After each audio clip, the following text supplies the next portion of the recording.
Les amis, je vous assure, la meilleure façon de tuer tout l'espoir de cette équipe de la République démocratique du Congo, c'est de faire un 5-6-0 face au Soudan du Sud, bien sûr. Parce qu'on ne peut pas compter sur le Togo. On ne peut pas compter sur le Togo. Bonjour à tous les gars. Aujourd'hui, on revient sur l'avant-match du Sénégal face au Soudan du Sud et Togo, RD Congo. On va commencer par le Sénégal. On va parler des deux, les gars. Parce que c'est lié. Les deux matchs sont liés. Une victoire du Sénégal et un match nul de la RD Congo. Et le tour est joué. Ce serait terminé. Une victoire du Sénégal, une défaite de la RD Congo, c'est fini. Une victoire des deux équipes, c'est pas encore terminé. D'ailleurs, Pape Thiaw, il a dit, on ne compte pas sur le match de la RD Congo. On reste concentré sur notre match à nous. On reste vraiment concentré sur notre match à nous parce qu'on doit faire 2 matchs pleins. On doit avoir 2 victoires. C'est ce qu'a dit Pape Thiaw, c'est ce qu'a dit Pape Matar Sarr. En fait, les joueurs sont conscients.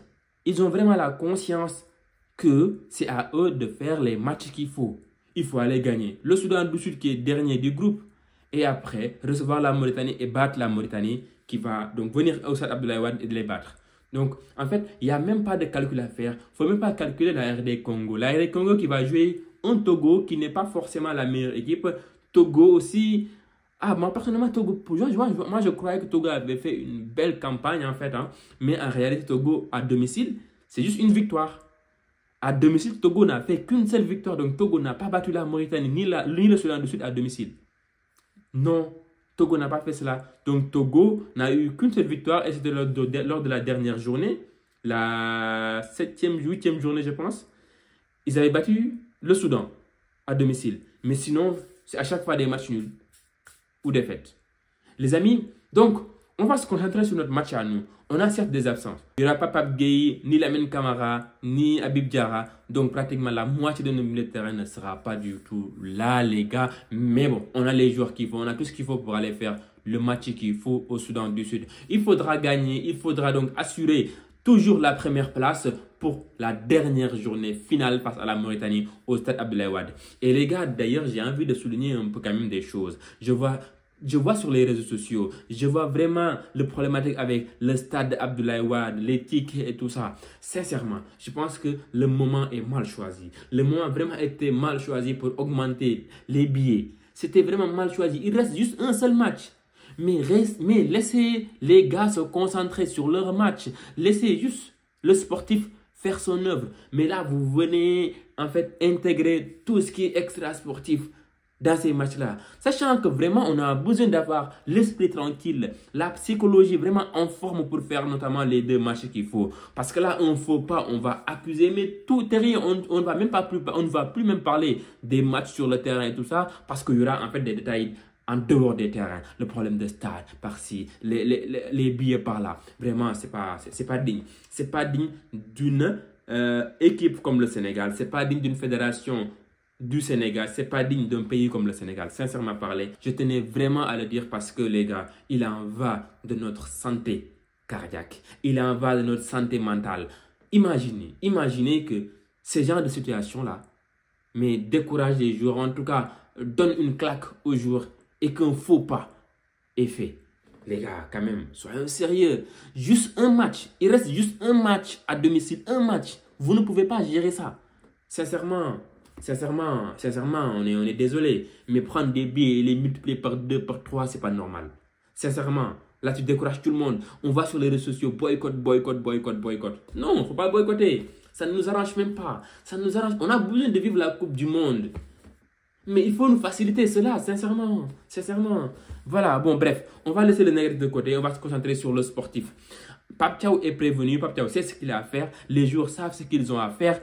Tout le monde sait ce qu'il a à faire. Il faut aller à Djouba et gagner tout simplement. Certes, ce sera un stade difficile à jouer quand même. Un stade, une pelouse pas du tout bonne du tout. Hein. C'est du synthétique. Et ma foi, c'est pas du tout une bonne chose. Mais voilà, les joueurs sont quand même capables de faire cela. On l'a fait au Stade des Martyrs. On va le faire à Djouba. Donc les amis, tous derrière les Lions. Tous derrière nos Lions. Oublions les problématiques des billets. Oublions les problématiques extra-sportives. Et concentrons-nous sur le foot. Parce que la Coupe du Monde, c'est en juillet 2026. Il faut qu'on soit au rendez-vous. On va le regretter si on reste là, à rester sur des détails, à rester à se mettre des bâtons dans les roues. Derrière les Lions pour la victoire à Djouba, mais également après, les gars, au stade Abdoulaye Wade. Sincèrement, en tout cas, ceci est dit, on va passer sur le cas du Congo. La RD Congo doit nécessairement gagner son match, sinon c'est out. En cas de victoire du Sénégal. La RD Congo donc reste toujours derrière le Sénégal. La RD Congo espère aller au Togo et gagner son match. Bon, la RD Congo l'a déjà fait. Il faut quand même le dire. Je pense que dans l'historique, il y a eu 2 confrontations. Domicile extérieur, la RD Congo a gagné les 2 matchs. Donc voilà, la RD Congo, pour moi, les supporters, les joueurs, tous, en fait, ils sont confiants. Ils sont confiants dans la mesure où ils peuvent vraiment le faire, qu'ils l'ont déjà fait. Et ça, c'est un match vraiment à gagner pour eux. C'est un match à gagner pour s'offrir notamment une dernière finale à distance lors de la 10e journée. Je pense qu'ils vont quand même le faire. Je pense que cette équipe quand même congolaise, c'est vraiment une très très belle équipe avec des joueurs pétris de talent. Sincèrement, Bakambu, on l'a vu. Franchement, des joueurs comme Yohan Wissa, il a été fatigué vraiment contre le Sénégal, mais il a fait son match, il a marqué son but. Voilà, c'est vraiment, le milieu de terrain est solide. En défense, certes, Chancel Mbemba avait vraiment manqué de temps de jeu et tout ça. Mais bon, voilà, c'est quand même un très grand joueur accompagné. Voilà, de très bons joueurs, sincèrement à parler. Wan-Bissaka d'un côté, Masuaku, etc. Bref, en tout cas, c'est une très très bonne équipe qui va sûrement gagner son match. Personnellement, j'aimerais bien que Togo gagne ce match-là. Pour moi, Togo doit au moins sauver l'honneur, gagner son match. En tout cas, le reste de ces matchs-là, à domicile, au moins faire des matchs. Faire les matchs qu'il faut. Sinon, tu fais juste un match nul, Togo. Tu fais un match nul face à la RDC Congo. C'est terminé. Et c'est terminé. Fais ça. Au moins, tu sauves je sais pas, ta campagne. Vas-y, fais ça. La RDC Congo, vraiment une belle équipe. Et on verra ce que ça va donner. Les gars, ce sera demain, vendredi. Le vendredi, les 2 équipes vont pouvoir se situer un peu plus clairement. Soit on va s'offrir à une dernière finale lors de la 10e journée, une finale à distance entre le Sénégal et la RD Congo. Soit demain, c'est plié. Soit ça sera plié, soit le Sénégal, bon, aura fait du coup son travail et que la RD Congo a fait un faux pas. Bon, peut-être l'inverse peut se passer. L'inverse peut se passer dans ce cas-là, le Sénégal. Non, je n'ai même pas imaginé cela. Un faux pas face au Soudan du Sud. Je n'arrive pas à imaginer cela. Non. Il faudra faire les matchs, les gars. Il faudra faire le match qu'il faut, les Lions. On compte sur vous. On est derrière vous. On est fiers de vous. On sait ce que vous valez. On sait ce que vous pouvez faire. Donc, les gars, faites le nécessaire. Vivement la victoire à Djouba.